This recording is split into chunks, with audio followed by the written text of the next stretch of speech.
केंद्रीय कर्मचाऱ्यांची पगारवाढ सध्या तरी लांबणीवर पडली आहे का? 8व्या वेतन आयोगाचा अंतिम अहवाल सादर करण्यासाठी केंद्र सरकारने आयोगाला मे 2027 पर्यंत म्हणजेच तब्बल 18 महिन्यांची मुदत दिली आहे. त्यामुळे कर्मचाऱ्यांना वेतनवाढीसाठी अजून प्रतीक्षा करावी लागणार आहे.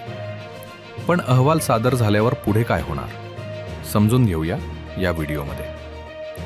केंद्र सरकारने 3 नोव्हेंबर 2025 रोजी 8व्या वेतन आयोगाची अधिकृत स्थापना केली होती.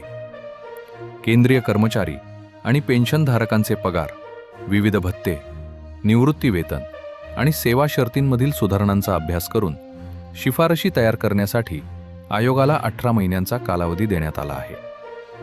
यानुसार आयोगाचा अहवाल मे 2027 पर्यंत सादर होणे अपेक्षित आहे. सध्या वेतन आयोगाचे काम नक्की कुठपर्यंत आले आहे? आयोग सध्या शिफारशींचा मसुदा तयार करण्याच्या प्राथमिक टप्प्यावर असून विविध कर्मचारी संघटना, कामगार संघटना आणि निवृत्ती वेतनधारकांशी चर्चा करत आहे.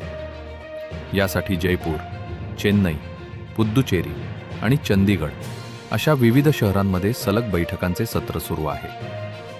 मे 2027 मध्ये अहवाल सादर झाल्यावर लगेच पगार वाढणार का? तर उत्तर आहे नाही. अहवाल आल्यानंतर सरकार आधी या शिफारशींचे सखोल मूल्यांकन करेल. देशाच्या आर्थिक परिस्थितीचा विचार करून त्यात आवश्यक ते बदल केले जातील आणि त्यानंतर केंद्रीय मंत्रिमंडळाची मंजुरी मिळाल्यावरच नव्या वेतन रचनेची प्रत्यक्ष अंमलबजावणी होईल. या संपूर्ण प्रक्रियेत कर्मचाऱ्यांचे सर्वात जास्त लक्ष फिटमेंट फॅक्टरकडे आहे. 7व्या वेतन आयोगात हा 2.57 होता, तर 8व्या आयोगात तो 3 किंवा त्यापेक्षा जास्त ठेवण्याची जोरदार मागणी आहे. थोडक्यात सांगायचे तर मे 2027 ही केवळ अहवाल सादरीकरणाची डेडलाईन आहे. प्रत्यक्ष पगारवाढ कधी होणार हे सरकारचा अंतिम निर्णय झाल्यावरच स्पष्ट होईल. पगारवाढ लांबणीवर पडल्याबद्दल तुम्हाला काय वाटते?